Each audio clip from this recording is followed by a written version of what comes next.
Hey, we are doing some fur handling. We're going to show you some tips. We got a pretty good fur shed down here in the basement. I trapped for a month. I caught about 250 animals, 200 rats, 50 other things. Pretty good variety. I've done worse and I've done better. Not bad for an old geezer. The muskrat. This is my favorite animal to trap. It always has been. It's they always called it the trapper's meal ticket because there's a lot of them. This is what puts the money on the gas tank. You can eat them, you can skin them. They're good fur. There's a lot of them. New York State has some of the best muskrats in North America because we're far enough north. But if you go much farther, if you go up into Alaska, Maine, northern Vermont and stuff, they actually get smaller because the winters are tougher. We have really nice muskrats here. Hudson River and the Mohawk River have some of the best in the country. I used to get awards from NAFA quite a bit, top lot on the muskrats because we have good muskrats. So we're gonna do a little bit of how to handle these animals, and we want to handle them. We're not talking about the prices so much. I'll mention a few things, but we how to handle the animals. This is the way I do it, and it works for me. These knife sharpeners, by the way, it's just a draw-through knife sharpener. And I find that these, for me, work pretty good. And I've gone to a big-bladed knife for basic stuff. Now, this is a fillet knife, but it's a stiff-bladed fillet knife. They're not great for filleting fish because they're not flexible enough. They're great for stuff that I'm doing because they're cheap. I sell them, actually, they go for $3 to $5. I got them on sale here at my store for $3. It's just a good blade. There's no sheath with it.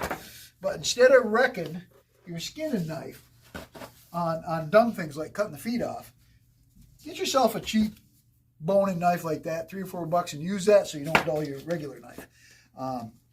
You can use whatever kind of knife that works for you. If it works for you, it works. You don't need anything too fancy. But this knife sharpener, which I should have done this ahead of time, puts a good sharp edge on these knives easily. So whatever works for you on that. So when we start off on a muskrat, and this is the way I do it. It's not saying it's the best way, but this is the way I do things. And then you'll get quicker at it. I have a buyer that buys all the feet and the skulls on all my animals. And actually, this year, that paid for my entire gas bill on the trap line from selling stuff from him. And he's got the beetle tanks going on, and he cleans them up and sells them on the internet and stuff. And that's what he does with them, and he makes money. Now, these first cuts, I like to cut the feet off everything. So cut the feet off, get them out of the way. You can leave them on, but once in a while it'll catch. Are you getting this, Amanda? Get these, this first cut goes from one leg to another, this leg to here, down by the vent. Fairly simple. Now, I'm not doing this for speed, but I'm pretty quick at it.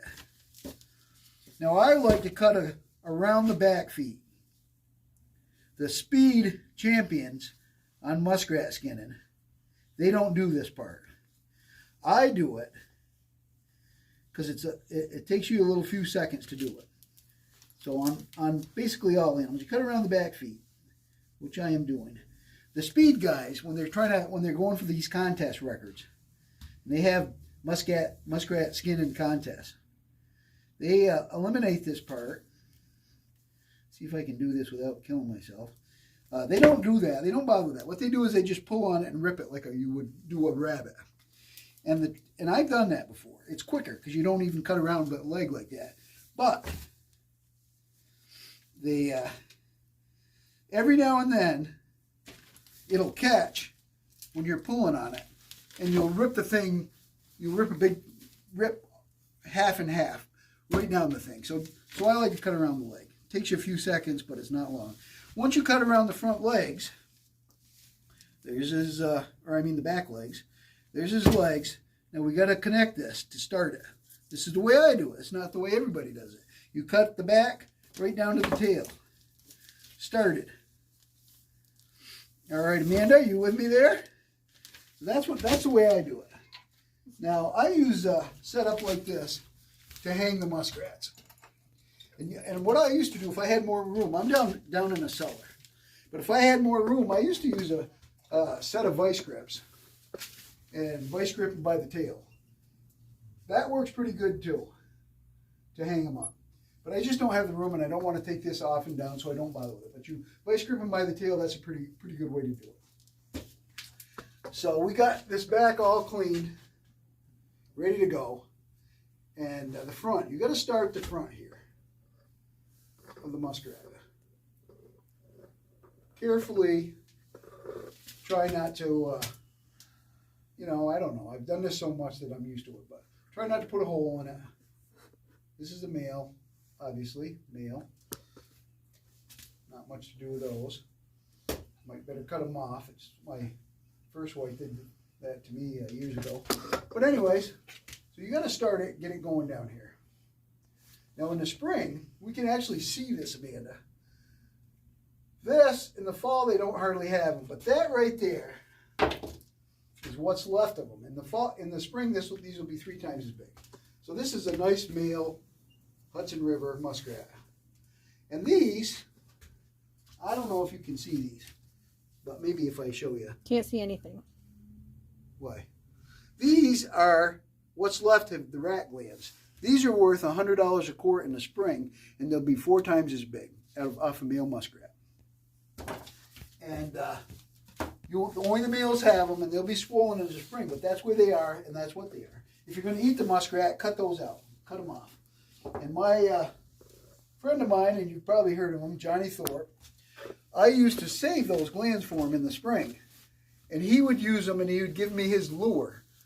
He would trade me for lure, but they're worth $100 a quart, and he would trade me his lure for those glands. So that's what they are. And if you're going to eat the muskrat, get those things off there. It's just like anything else. Now I skin them down so nothing's connected. Now this is pretty important. You can do this whole thing. I can skin one in about 2 or 3 minutes, easy. So here's your rat hanging here. You've got it started. It's doing good. This whole area is very thin on a muskrat. So you want to hold on to this belly. And I may screw up here, but make sure things are going good. And hold on to the belly, or else what will happen, and you don't want this to happen, is you'll rip this skin, this real thin area, you'll rip his belly open, and you'll have a intestine-y, gutty mess hanging there. It won't hurt the value of the rat, but it's hard to skin that way. So you hold on to the belly during that procedure so you can get down here. All right, you get down to the front legs here, pop on this side, and that's why you don't want that foot there, because that'll occasionally catch and rip that thing almost in half. So get rid of the front foot, like I did. Cut this other side. Simple. We're right down there in the pay dirt. Almost done. Like I say, a speed guy can do this in a minute, but sometimes they screw up. I can do them in maybe 2 or 3 minutes. You on this, Amanda? All animals, you got to cut the ears first. The ears are like right here. If you cut them too big, you'll end up with a great big ear hole, which irritates me because it's not necessary. It doesn't really matter, but look at this one. See how he's got a big ear hole, Amanda? Can you see that? The big hole right here. Here's his ear. Here's the big ear hole. That irritates me more than it should, because I shouldn't make that mistake. But it doesn't really affect, you know, if it happens, it's going to happen. If you're a new guy, you're going to do that once in a while. I still do it once in a while, as you can see. So you cut both ears holes off, then you're here. Now, this is true with all fur bearers that you do, except the beaver, which you do flat. We're going to do one of those two. Now here's the eye holes. You cut just ahead of them, so there's the eye. Leave the eye there. 2 eye holes. Those are perfect. Cut that. Now we're just about done. You cut down to the nose, like this, like I've done, which you can just kind of pull it and get there. I'm trying not to go too stupid fast. I'm not going for the speed record here. Pelt's almost done. You got to cut the nose off right here on any fur bearer. Cut the nose off, bang, and you are done. And there you go. That muskrat's skinned and done, and it doesn't take too long. Muskrats are my favorite because they're so easy to do. And sometimes they're valuable, sometimes they're not. We can't fix that. But there it is. Nice pelt. Nice adult muskrat. It's December 11th, 10th, 11th. They're pretty nice. There we go. That rat's ready to be fleshed and put on a stretcher. The whole thing doesn't take long. Now I got a guy that's paying my gas this year. My head guy, head hunter, whatever you want to call him. My favorite head man. That sounds funny. I better not say that.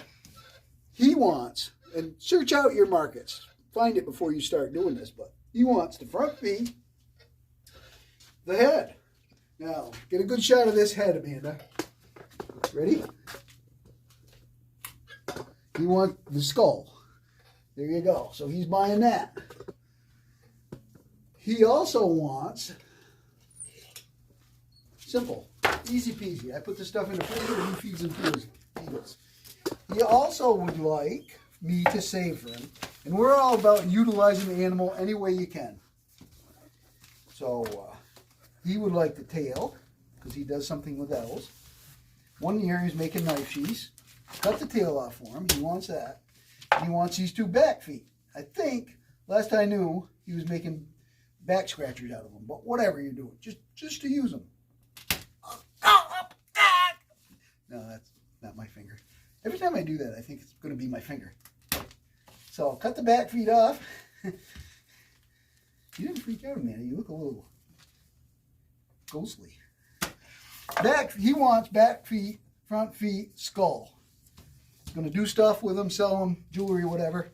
Now, if you want to, these rats I get are out of the Hudson River, and it's out of the section of the Hudson that's contaminated. But there's basically what you eat out of muskrat. And you can do that with the front feet too. But it looks like a little wing. They're delicious. I've had them. If you like squirrel and rabbit, you'll like muskrat. That's the hind legs on a muskrat. So you get two of those. You get a little bit in the front. But if you're going to eat it, and I'm not going to because these are PCB muskrats, but that's what the meat is. That's what you eat. It's like a chicken wing or something. Delicious. And that's all we got to do for a muskrat. Simple, easy peasy. These are nice muskrats. Half prime, half not. They're the best in the spring, but they're also not damaged in the spring. They fight a lot. So that's how easy it is to do a muskrat.